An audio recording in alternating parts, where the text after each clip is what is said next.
আমি রেকটালের প্রবলেম নিয়ে এসেছিলাম। রেকটালে ব্যথা হতো, একটু রসপাশা নিয়ে আসতো, প্রচণ্ড ব্যথা হতো। আমি আবার সেটা নিয়ে ভেলোরে গেলাম। ভেলোরে বললেন যে আপনার ওটা ফিস্টুলা হয়েছে এবং ইয়ে আছে, পাইলসও আছে। বললেন যে আপনাকে অপারেশন করতে হবে। Welcome to natural helper. আজকে আমাদের সাথে আছেন বাসুদেব সরকার। উনি নিজের মিসেসের সাথে এসেছেন ডক্টর কেএন সাইফুল্লাহ স্যারের কাছে ট্রিটমেন্ট নেওয়ার জন্য। আসুন ওনার থেকেই জেনে নিন ট্রিটমেন্ট করার পর উনি এখন কেমন আছেন। নমস্কার। নমস্কার। কি কষ্ট নিয়ে আসা হলো আপনার? আমি রেকটালের প্রবলেম নিয়ে এসেছিলাম। রেকটালে ব্যথা হতো, একটু রসপাশা নিয়ে আসতো, প্রচণ্ড ব্যথা হতো। তখন আমি অ্যালোপ্যাথি ডাক্তার দেখিয়েছিলাম, সার্জন। উনি বলেছিলেন রেকটালে আপনার একটা আলসার হয়েছে, এবার সেইভাবে ট্রিটমেন্ট চলছিল। তাতেও ব্যথা যাচ্ছিল না। আমি আবার সেটা নিয়ে ভেলোরে গেলাম। ভেলোরে বললেন যে আপনার ওটা ফিস্টুলা হয়েছে এবং ইয়ে আছে, পাইলসও আছে। আচ্ছা। তা বললেন যে আপনাকে অপারেশন করতে হবে। আমি ওষুধ টষুধ নিয়ে চলে এলাম, অপারেশন করলাম না। তারপরে কলকাতায় এসে আবার সার্জন ডাক্তারকে দেখালাম। আচ্ছা। উনিও বললেন যে ইমিডিয়েট আপনার অপারেশন করতে হবে এবং তার টেস্ট ফেস্ট সব করিয়ে দিয়েছিলেন। আচ্ছা। এই করতে আমি দেখলাম যে কেএন সাইফুল্লাহ স্যারের অ্যাডটা, এটা নভেম্বরের মাসেই আমি এসেছিলাম ফার্স্ট, এবং 80 দিন ওষুধ খেয়ে আমি 70% ওপরে ভালো আছি এবং ব্যথা যন্ত্রণা আমার অনেকটাই রিলিফ হয়ে গেছে। আচ্ছা, আজকে আপনার সাথে আপনার মিসেসও আছেন। একটু ওনা থেকে জানতে চাইবো কি যখন আপনি কষ্টতে ছিলেন উনি কি দেখেছেন, ওনা থেকে একটু জানতে চাইবো। নমস্কার। হ্যাঁ নমস্কার। কি নাম আপনার? টুম্পা সরকার।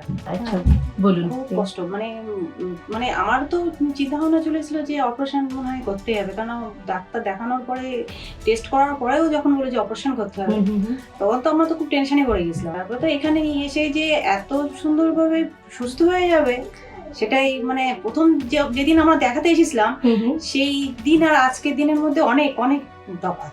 খুব ভালো, মানে এত ভালো সেটা আমি বলে বোঝাতে পারবো না। মানে যেখানে অপারেশন করবো বলে আমাদের সব ঠিকঠাক হয়ে গেছে, সেখানে এখানে এসে যখন মানে অপারেশনটা করতে হয়নি, এখন তো সুস্থ, মানে ভালোই সুস্থ, কোনো অসুবিধা নেই এখন। মানে পেটেও অনেক কিছু প্রবলেম ছিল। কি কি হতো পেটে আপনার? পেটে গ্যাস হতো, পায়খানা ক্লিয়ার হতো না, এবং বুকে অনেক সময় ব্যথা হতো গ্যাস থেকে, আর অ্যাসিডিটি হতো। আচ্ছা। এইগুলো ছিল কন্টিনিউ। আর আজকে ডেটে কেমন আছে? আজকে ডেটে অনেক ভালো আছি, খিদে আছে ভালো, এমনি শরীরে একটা যে দুর্বল ভাব ছিল সেটা অনেকটা কাটিয়ে উঠেছি। বাহ, সেদিক দিয়ে আমি অনেকটা ভালো আছি। যখন প্রথমবার স্যারের সাথে দেখা করলেন, কথা বললেন, কেমন লাগলো আপনার? তখন তো মানে ভেবেছিলাম যে স্যারের সঙ্গে দেখা করছি মানে আশা করি ভালো হয়ে যাব, এবং সত্যি সেটা হলো আমার।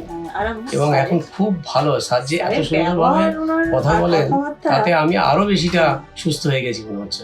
ওনার সাথে কথা বলেই তো মনে হয় যেন মানে রোগটা আগেই, মানে রোগটা যেন অনেকটা ভালো হয়ে গেল। এসেছে মানে আমার প্রথম দিনই যেমন, আজকেও ঠিক তেমনি উনি দেখান।